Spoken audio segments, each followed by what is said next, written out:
The South Today Bulletin, proudly brought to you in association with MoleMap, the skin cancer detection specialists.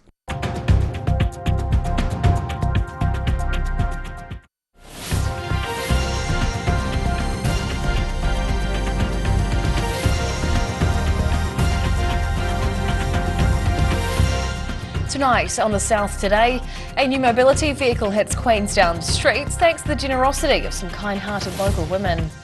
Observatories aren't just used for stargazing, a happy couple tying the knot in the name of science. And there's some colourful female energy in Invercargill as a curious new exhibition opens.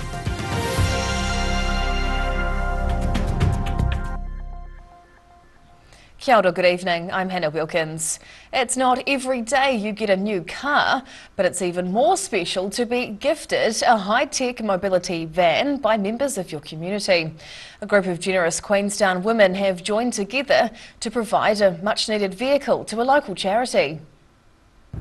Blessing Whakatipu's newest mobility van before it hits the streets around the Queenstown area. This new health shuttle was welcomed to Hatohone St John's Fleet on Friday, aimed at helping transport immobile patients to appointments around the region. The wheelchair-accessible vehicle was thanks to a grant from Impact 100, the Women's Giving Circle, donating almost $150,000 to the cause. That each woman comes along and donates $1,000, either herself or she's sponsored by a business or family member or friend, and we contribute those funds together. We pool them and then we give collectively. So it's women from the Wakatipu giving to the Wakatipu. St John's volunteer drivers are excited to get behind the wheel of the new shuttle. The service also offers friendship drives on weekends, acting as a mobility vehicle for the disabled and elderly communities. Just an outing, because we know that social isolation is so significant for a lot of people, and it just enables people to have a day out and just feel part of something.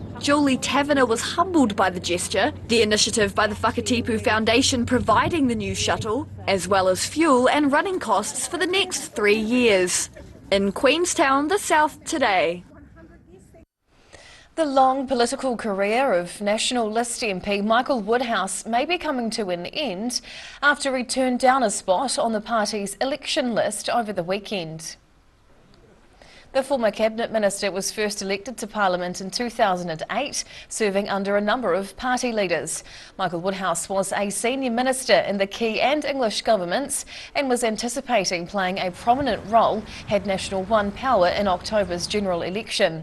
However, a statement by Woodhouse says the ranking he was offered suggested he wouldn't be part of the ministerial team in a new government.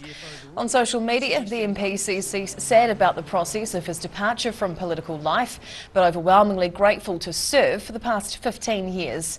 The veteran politician will continue as National's candidate for the Dunedin seat. One South Islands couple have more than just love in common as they return to the place they met to tie the knot.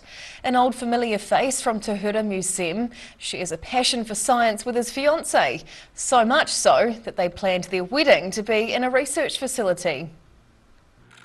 Looking like they've just come out of a sci-fi fairy tale. These two lovebirds are mad about science. Wedding bells were ringing over the weekend for scientists Amadeo Enriquez Balestero and Caitlin Martin, making their final checks ahead of tying the knot on Saturday afternoon. Dunedin's Beverly Begg Observatory was the venue for the occasion, with this the third time they'd tried to get married over the last 3 years. But the first wedding was stopped by the pandemic, and the second time, a couple of months ago, I had an accident, a car crash, and I was very lucky because I can still walk, I'm still here. That's made me very aware of how lucky we are every day. The happy couple first met at the observatory during an astronomy club meeting, which made it the perfect place to hold the big day. But the unconventional wedding also had an unconventional proposal. No, he jumped off a 5-meter diving board.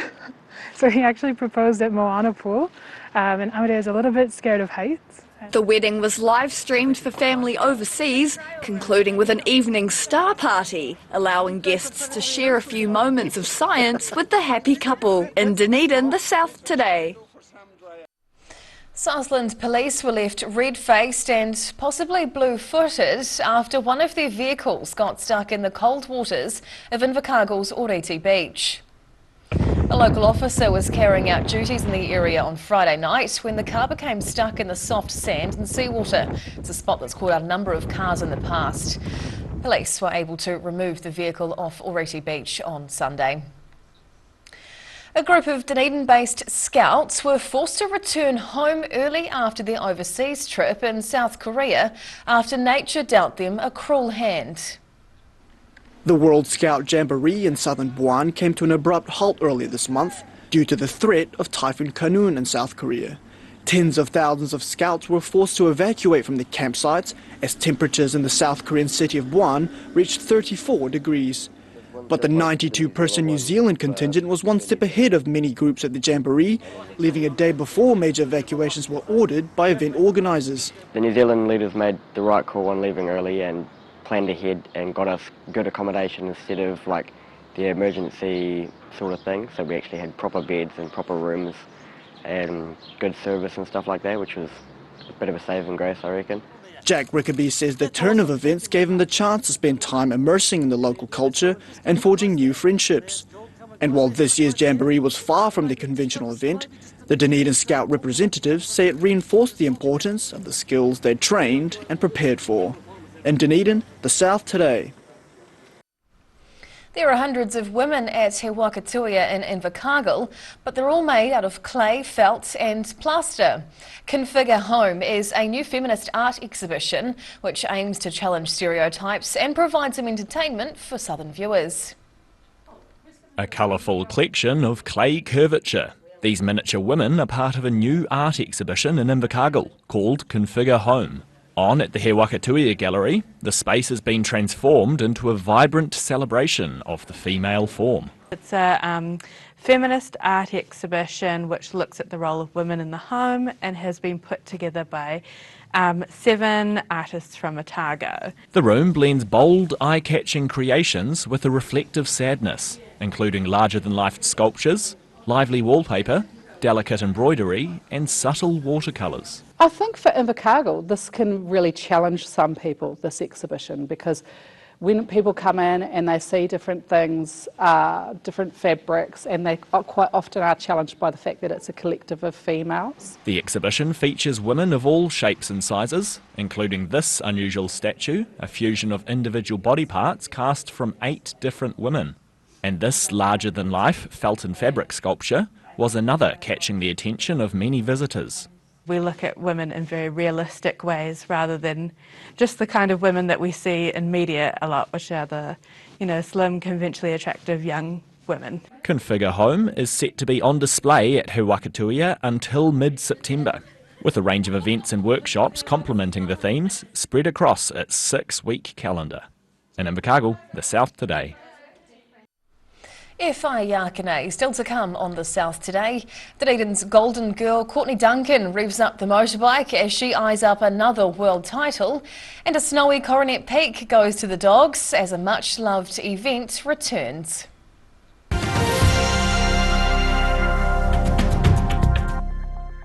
Great Britain has a collection of varied landscapes and countryside to rival anywhere else in the world. And the best way to see it is to walk.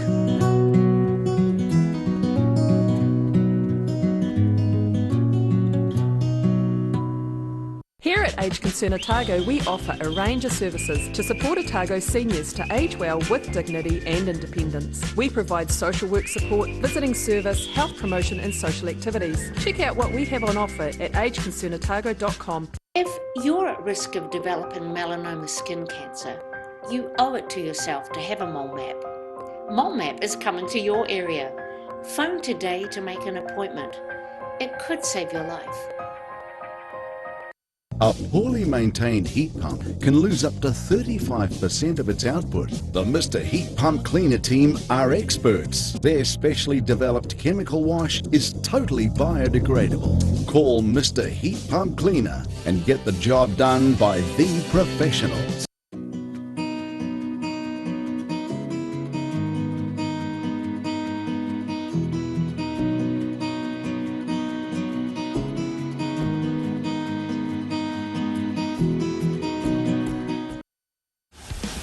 Aero, used by Australia's top bowlers with their unique Z-scoop grip that redefines the game. Machined with robotics for unparalleled accuracy, Aero, same line, every time. Earth is a planet of extremes. Extreme places and extreme animals. But some animals are more extreme than others. Join us as we count down to find the most unusual, the most extraordinary, the most extreme.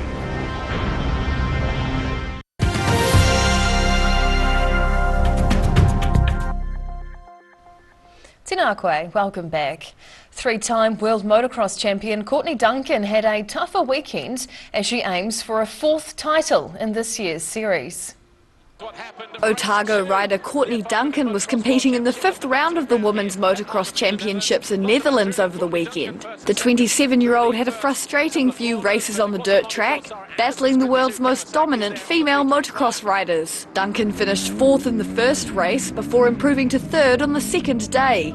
The Netherlands' Lot van Drunen winning both sprints on Saturday and Sunday. However, those results were still enough to keep Duncan ahead of the pack of this year's Women's Motocross Series.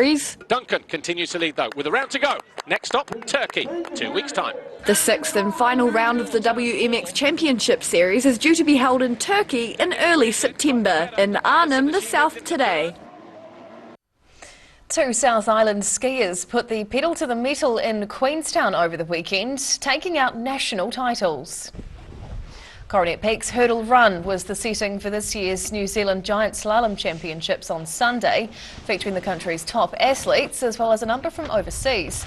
21-year-old Queenstown local Alice Robinson was crowned the Women's Giant Slalom National Champion, showing off her skills down her home mountain. Meanwhile, Twizel athlete Willis Feasey continued last week's winning streak, now adding the Men's Giant Slalom National Championship title to his list of achievements. The Giant Slalom racing saw fierce competition in the snow, with the event rounding off this year's New Zealand Alpine National Championships. Everyone and their dogs were rugged up at Coronet Peak over the weekend, competing against each other and the weather as their furry friends raced down the mountain. The annual Torpedo 7 Dog Derby was full of tail-wagging excitement, with barking mad contestants braving a wintry blast for the first time in years. Poochers and their owners making a beeline down the slopes as the 49th annual Dog Derby kicked off on Coronet Peak this weekend. Saturday's event saw over 100 dogs and their humans make their way up the Queenstown ski field and run back down as fast as they can. And for the first time in 7 years, strong winds and heavy snow added an extra challenge of low visibility to the high-paced event. We had some fairly challenging conditions, snow, wind, and it pretty much kept like that right through. But the people and their dogs were so enthusiastic. It takes you a long way, and it's so entertaining. Competitors were split across 4 categories. The town kids, men's and women's ran from the Meadows Express down the lower M1, and the country dogs ran down the Pro-Am track and finished the race by putting their training to the test with an extra challenge at the bottom of the course. Come down the hill and then send them up round a gate, and then you go out one side and round it and back down, and that was the hard part, yeah. To finish off the day, owners and their dogs made their way to Cargo Gantley's pub in Arthur's Point for the fiercely contested dog barking competition. The poochers competed for the loudest, quietest and most unique bark, and if they couldn't make a noise, owners had to bark into the microphone for them in front of everyone. In Queenstown, the South Today. And now recapping tonight's top stories on the South Today. A new St John Mobility shuttle in Queenstown, thanks to non-profit Inspire 100's donation. Wedding bells rung in the Beverley Begg Observatory as a sciencey couple returned to the place they first met. And feminist exhibition Configure Home challenges stereotypes in Invercargill, paying tribute to the female form.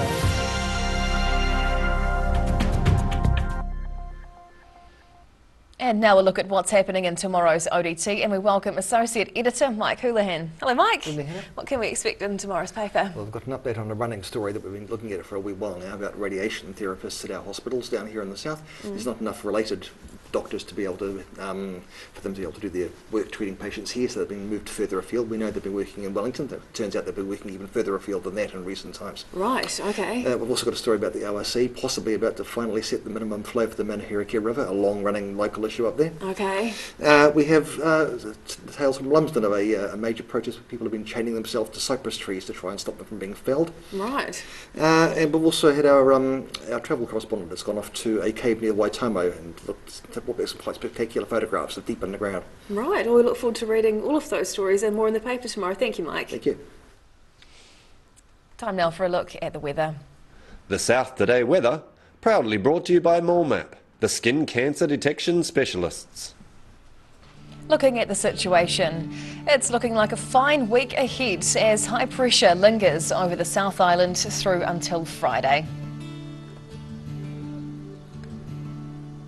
Heading to the top of the South Island, light winds on what will be a fine day everywhere through here tomorrow. It's looking like consecutives too, with 15 on the way for Nelson, 14-degree high for Greymouth and 13 for Christchurch. Travelling to South Canterbury and North Otago, fine with light nor'easterlies tomorrow with 13 degrees as the top temperature in all three main towns here. That's Ashburton, Timaru and Oamaru. Heading westwards to the Central Lakes, and the good conditions continue as we come through here. Light winds and fine with 11 degrees in Queenstown, 13 for Wanaka and 14 in Alexandra.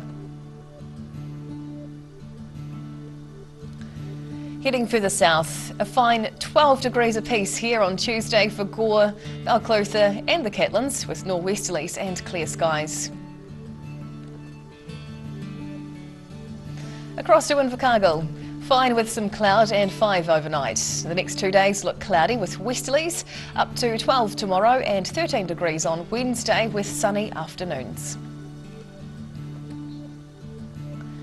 And finally heading to Dunedin. Fine and cold tonight as it drops down to just 1 degree. Then expect clear days with nor'easterlies and lots of sunshine. We've got 13 being tomorrow's high and up to 14 on Wednesday. And that's the news this Monday. For the latest news and videos from the southern region, head online to odt.co.nz. You can follow Channel 39 on YouTube to catch our news bulletins on demand. And we're also on Facebook. Just search for the South Today NZ to see our favourite stories from around the regions. We'll see you again tomorrow. Ka kite o popo.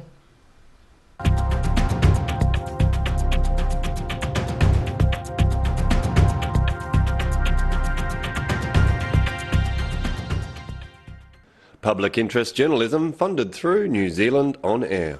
The South Today Bulletin, proudly brought to you in association with MoleMap, the skin cancer detection specialists. UPVC Windows and Doors is a local Dunedin company who manufacture, install and service everything they make. Sign up this month for a free glass upgrade. Call UPVC Windows and Doors today. If you're at risk of developing melanoma skin cancer, you owe it to yourself to have a mole map.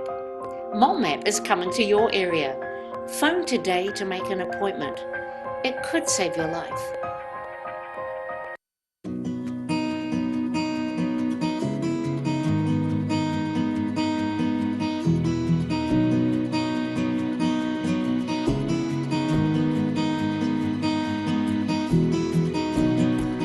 Living Well Disability Resource Centre, a not-for-profit charitable organisation and your one-stop shop for information and resources to help you retain independence. We offer a wide range of assistive products from jar openers to mobility scooters and provide assessments for Total Mobility, the half-price taxi scheme. Come and see the friendly team. You'll find us on the corner of George and Bath Streets, ground floor of Burns House. Every day the team at Gillian supports grieving families at their time of need, from answering your questions to organising a farewell that reflects the wishes of your loved one. We can help. Call Gillian's today.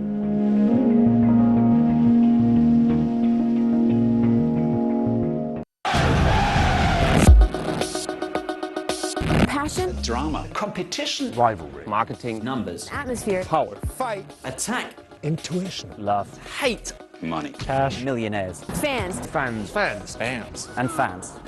oh boy.